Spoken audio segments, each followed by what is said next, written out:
Hi friends, welcome back to the channel. இன்றைக்கி வீடியோவில் என்ன பார்க்க போகிறோன்னு பார்த்தீங்கன்னா, நண்டு சூப்பு தாங்க ரெடி பண்ண போகிறோம். வீட்டில் எல்லாருக்குமே கோல்டு அதிகமாக இருந்தனால ஒரே ஒரு நண்டு மட்டும் வாங்கிட்டு வந்து அதை வச்சு சூப்பு தான் ரெடி பண்ணியிருக்கேன். அதுக்கு ஒரு பேனில் வந்து கொஞ்சமாக ஆயில் விட்டுக்கலாங்க. இது எல்லாமே நம்ம வந்து இடித்து தான் சேர்க்க போகிறோம். அப்படின்றதுனால இஞ்சி பூண்டு இது வந்து நான் இடித்து வச்சுருக்கிறேன். அப்புறம் பெப்பரும் சீரகமும், அப்புறம் கொஞ்சம் சின்ன வெங்காயம், அப்புறம் நண்டு எல்லாமே நம்ம இடித்து தான் சேர்க்க போகிறோம். இஞ்சியும் பூண்டும் ஃபஸ்ட்டு வந்து ஆயிலில் வந்து ஃப்ரை பண்ணிக்கலாங்க. பட்டை சோம்பு எல்லாமே நீங்கள் போடுறதா இருந்தால் போட்டுக்கலாம். நான் வந்து கரம் மசாலா சேர்க்க போகிறதுனால அது எதுவுமே நான் சேர்த்துக்கல. இஞ்சியும் பூண்டும் இந்த மாதிரி இடித்து சேர்த்தோம் அப்படின்னா நல்லாயிருக்கும். அதோடய ஃப்ளேவர் வந்து ரொம்ப நல்லாயிருக்கும். இது நல்லா ஆயிலில் நல்லா ஃப்ரை ஆனதுக்கப்புறமா ஒரு 6-7 சின்ன வெங்காயத்தையும் இதே மாதிரி இடித்து சேர்த்துக்கலாம். சேர்த்துட்டு நல்லா வந்து கலந்து விட்டுக்கலாங்க.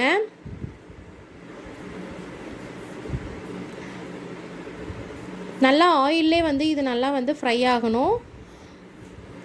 இதில் வந்து கொஞ்சமாக நமக்கு தேவையான அளவுக்கு உப்பு சேர்த்துக்கலாம். இந்த டைமே நீங்கள் உப்பு சேர்த்துக்கலாம். எக்ஸ்ட்ரா வேணும்னா நீங்கள் வந்து டேஸ்ட் பார்த்துட்டு சேர்த்துக்கோங்க. கொஞ்சமாக நான் மஞ்சள் தூள் சேர்த்துருக்குறேன். நல்லா வதங்கினதுக்கப்புறமா கொஞ்சமாக புதினா வந்து சேர்த்துருக்குறேங்க. சும்மா பேருக்கு கொஞ்சமாக சேர்த்தா போதும். அதுக்கப்புறம் கொஞ்சமாக கொத்தமல்லி தலையும் சேர்த்துருக்குறேன். இது எல்லாமே ஃப்ளேவர் வந்து ரொம்ப நல்லா கொடுக்குங்க. ஒரு அரை தக்காளியை வந்து குட்டியாக சாப் பண்ணி வச்சுருக்கேன், அதையும் சேர்த்துக்கலாம். தக்காளி நல்லா வதங்கினதுக்கு அப்புறமா வந்துட்டு நம்ம இடித்து வச்சுருக்கிற ஒரு நண்டு தான் நான் வாங்கியிருந்தேன். ஸோ இது வந்து சூப் மட்டும்தான் ரெடி பண்ண போகிறதுனால ஒன்று தான் வாங்கிட்டு வந்திருந்தேன். ஸோ அதை நல்லா இடித்து சேர்த்துட்டு நமக்கு தேவையான அளவுக்கு தண்ணி ஊற்றி டைல்யூட் பண்ணிக்கலாங்க. இதுக்கு வந்து கொஞ்சமாக கரம் மசாலா நான் சேர்த்துக்கிறேன் டேஸ்ட்டுக்காக. அதுக்கப்புறமா வந்து பெப்பரும் சீரகமும், மிளகும் சீரகமும் நான் வந்து இந்த மாதிரி இடித்து வச்சுருந்தேன், அதையும் சேர்த்துக்கிறேன். கொஞ்சமாக கொதி வர டைம் இருக்கும், நமக்கு வந்து கொஞ்சமாக இன்னும் கொஞ்சம் பெப்பர் பவுடர் வந்து சேர்த்துக்கலாம். காரம் வந்து நமக்கு தேவையான அளவு தாங்க. வீட்டில் எல்லாருக்குமே கோல்டு இருக்கிறனால நான் பெப்பர் வந்து இன்னும் கொஞ்சம் அதிகமாக சேர்த்துக்கிறேன். சேர்த்துட்டு நாம் வந்து இதை கலந்து விட்டுக்கலாங்க. உப்பு இந்த டைமில் நீங்கள் செக் பண்ணிக்கோங்க. உப்பு வேணுனாலும் சேர்த்துக்கலாம், பெப்பர் வேணும்னாலும் நீங்கள் சேர்த்துக்கலாம். இல்லை நீங்கள் குடிக்கிறதுக்கு முன்னாடி பெப்பர் வேணும்னாலும் கூட எக்ஸ்ட்ரா சேர்த்துக்கலாங்க.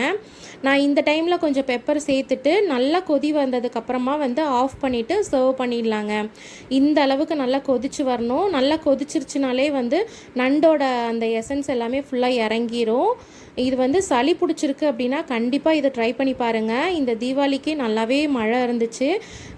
நல்லா வந்து எல்லாருக்குமே கோல்டு அதிகமாக இருந்ததுனால இன்றைக்கி வந்து நண்டு சூப் ரெடி பண்ணி சூப்பராக வந்து சர்வ் பண்ணியாச்சுங்க. இந்த வீடியோ பிடிச்சிருந்துச்சுன்னா லைக் பண்ணுங்கள், ஷேர் பண்ணுங்கள், கமெண்ட் பண்ணுங்கள். மறக்காமல் நம்ம சேனலை சப்ஸ்கிரைப் பண்ணுங்கள். தேங்க்யூ. தேங்க்ஸ் ஃபார் வாட்சிங்.